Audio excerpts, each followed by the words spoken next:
গত সন্ধ্যায় একটু পিঠের ব্যবস্থা করেছিলাম। আসলে সারা শীতভর আমাদের বাড়িতে কোনো পিঠেই তৈরি হয়নি। শীত তো কেটে গেছে, কিন্তু ইচ্ছেটা রয়ে গেছে। তাই ভাবলাম একটু পিঠে বানিয়ে নেওয়া যাক। আসলে গত বৃহস্পতিবারের ব্লগে তোমরা দেখেছ ঠাকুরকে নারকেল পুড়ে নাড়ু বানিয়ে প্রসাদ দিয়েছিলাম। সেই নাড়ুই কিছুটা রয়ে গিয়েছিল। কিছুটা তো একটা একটা করে সবাই খেয়েছিল, কিন্তু বাকি নাড়ু পড়েই ছিল।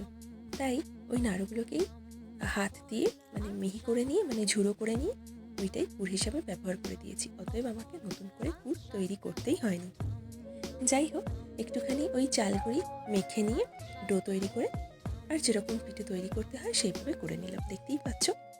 তো ওই নারকেলের পিঠেটাই নারকেলের পুলি পিঠে ছেলে খুব পছন্দ করে, তাই তাতাইয়ের জন্য বানিয়ে ফেললাম বেশ কয়েকটা। অনেক বেশি তো না, এই কয়েকটাই বানিয়েছি। ওই নারকেলের পুরটা যতটুকু ছিল ততটুকুতেই যতটা করা সম্ভব। তো বানিয়ে নিলাম।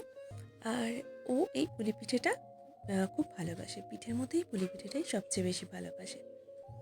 আর আরেকটা হয় দুধ পুলি, কিন্তু দুধ পুলি না হলেও এমনি পুলি পিঠেও যদি গুড় অথবা মিষ্টির রসের সাথে দেওয়া হয় ও ডুবে ডুবে খেতে বেশ পছন্দ করে, তাই দুধ পুলি আর করলাম না। তো ওর জন্য সন্ধ্যাবেলা এটা বানিয়ে নিলাম। কিন্তু ওই কয়েকটাই তো করেছি, তাই বাড়ির সবাই আছে যেহেতু ওদের জন্য সকলের জন্য রুটিই হবে। তো রুটিটা কী দিয়ে খাওয়া হবে ভাবতে ভাবতে ভাবলাম যে বেগুন যেহেতু আছে, বেগুন ভাজা তো বাড়ির কেউ খেতে চায় না, কারণ তেল একটু বেশিই থাকে ওতে। তাই একটু বেগুন পোড়া, ওই যাকে বলে বেগুন ভর্তা, সেরকমই করে নিলাম। আর বেগুন ভর্তা করার জন্য যে কাঠের প্রয়োজন হবে এমন কোনো দরকার নেই, এমন কোনো ব্যাপার নেই, আমি গ্যাসেই এগুলো করে নিই। প্রথমে ওই বেগুনটা যখন অর্ধেকটা প্রায় পোড়া হয়ে যাবে তখন ওই টমেটো দিয়ে দিয়েছি। একটা সিকে ছিল যেটাকে ওই লোহার রড আর কি, ওই লোহার রডে 3টে বেগুন ঢুকিয়ে দিয়ে তারপর তার মধ্যে ওটা একটু পুড়িয়ে নিয়ে অর্ধেকটা পোড়া হয়ে গেলে ওর মধ্যে টমেটোটাও দিয়ে দিলাম। এরপর টমেটোটাকেও পুড়িয়ে নিলাম, কিন্তু ভীষণ গরম, এখন তো মাখা যাবে না, তাই ওটাকে ওই অবস্থায় ছেড়ে দিলাম ঠান্ডা হওয়ার জন্য। আর এদিকে তাতাইকে পিঠেটাও সাজিয়ে দিলাম।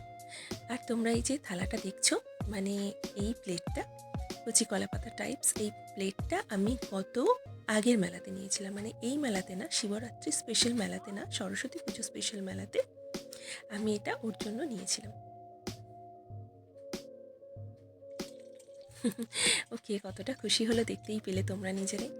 যাই হোক, এদিকে ওকে ওই সব দিয়ে আসার পর ওর যখন খাওয়া কমপ্লিট, তখন আমি এদিকে বেগুনটা ভালো করে ছাড়িয়ে নিলাম, তেল লঙ্কা করলাম, পেঁয়াজ টমেটো আর ধনেপাতা দিয়ে মেখে রুটির সঙ্গে পরিবেশন করে নিলাম।